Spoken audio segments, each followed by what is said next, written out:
కలిసిరాని కాలం కర్షకులను ప్రత్యామ్నాయ పంటల వైపు ఆలోచింపచేస్తోంది. వరి మినహా మరో పంట గురించి ఆలోచన లేని రైతులకు ఎండిన కాల్వ కొత్త పాఠాలు నేర్పుతోంది. డిసెంబర్ మాసంలోనే ఏడాది రెండో పంటకు నీరు రాదని అధికారులు తేల్చేశారు. ఏటా నీరు విడుదల చేయలేమన్న అధికారుల ప్రకటనలు పెడచెవిన పెట్టి వరి పంటలు సాగు చేసే రైతులు ఈ ఏడాది మాత్రం పంథా మార్చుకున్నారు. నిల్వ తేమతోనే 4 గింజలు పండే ఆవాలు సాగు చేసి అమోఘమైన ఫలితాలు కాకుండా ఊరటనిచ్చే పంటను చెజిక్కించుకుంటున్నారు. సమస్యల్లోనే అవకాశాలు వెతుక్కోవాలన్న నవ్యాంధ్రప్రదేశ్ ముఖ్యమంత్రిని ఆదర్శంగా తీసుకున్నారు కర్నూలు జిల్లా అన్నదాతలు. కడప, కర్నూలు, తెలుగుగంగ, శ్రీశైలం కుడిగట్టు కాలువల కింద ఏటా 2 వరి పంటలు పండేవి. ఈ ఏడాది వర్షాభావ పరిస్థితులు, తుంగభద్ర, శ్రీశైలం జలాశయాల్లో నీటి నిల్వలు తగ్గిపోవడంతో రబీ, వరి పంటకు నీరు అందని పరిస్థితి నెలకొంది. వివిధ ప్రాజెక్టులలో నీటి నిల్వ, సాగునీరు విడుదల చేసేందుకు ఉన్న అవకాశాలపై సాగునీటి సలహా మండలి సమావేశాల్లో అధికారులు చర్చించారు. ఆశించిన మేర నీటి లభ్యత లేకపోవడంతో డిసెంబర్ నెల నుంచి అటు సాగునీటి శాఖ అధికారులు, ఇటు వ్యవసాయ శాఖ అధికారులు క్షేత్రస్థాయిలో విస్తృత ప్రచారం చేపట్టారు. రబీ పంటకు నీటి విడుదల వీలు కాదని, పంటల సాగు చేయొద్దంటూ అధికారులు ప్రకటించడంతో రైతులు అందుకు అనుగుణంగా ప్రణాళికలను మార్చుకున్నారు. ఏటా వరి పండించే భూముల్లో తక్కువ తేమతో పండే ఆవ పంటను నాటుకున్నారు. ఆదాయం మాట ఎలా ఉన్నా పెట్టుబడుల ప్రయాస లేకుండా పోయిందని రైతులు హర్షం వ్యక్తం చేస్తున్నారు.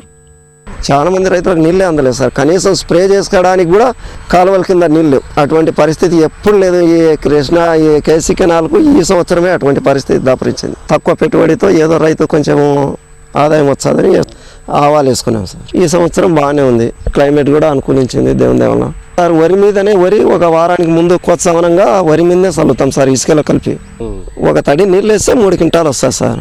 నీళ్ళు లేని భూమి 2 క్వింటాలు వస్తుంది. ఆవాల పంట బాగుంది సార్. బ్రహ్మాండంగా ఉంది, బాగా బ్రహ్మాండంగా వచ్చింది. మావి నీళ్లు పెట్టిండు సార్. ఎకరాల 3 కానీ 4 కూడా రావచ్చు. ఎకరాకు ఆదాయం ఎక్కువ, పెట్టుబడి తక్కువ. తెలుగుగంగ కాలువ ఆయకట్టులో కొంతమంది రైతులు రెండో పంటగా వరి సాగు చేశారు.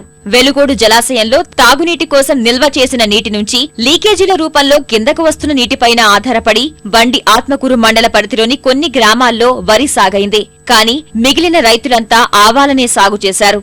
నువ్వు సాగు 10% ఉన్నా ఆవాలే ఆశాజనకంగా కనిపిస్తోంది. వరి నీళ్ళు లేవు, ఒక తడి కూడా లేవు. దీనికి కూడా ఇంజన్లు పెట్టి ఇట్లా చేసి తడిపినారు వదరా. అంతే. ఇప్పుడు పైన డాములో లేవు, ఇక్కడ ఉన్నాయి, పోతిరెడ్డిపాలెంలో ఉన్నాయి, కిందికి వెళ్ళిపోయినాయి.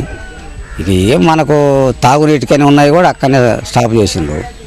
కాబట్టి ఆవాలు చల్లిండ్రు 90 భాగాలు, 90% చల్లిండ్రు. 10% నువ్వు వేసిండ్రు, అది కూడా ఏం తిప్పలేదు. మేలే పండితే రేటు ఉంటే ఇది మేలే. ఖర్చు కొంచెం తక్కువే. ఇప్పుడు ఎకరాకి 20,000 30,000 పెట్టుబడి పెట్టాలి వరిగానేస్తే. ఇది 5-6 వేలతో పండుతుంది. వరి కోసినాక మళ్ళీ ఆవాలు చల్లుకున్నాము.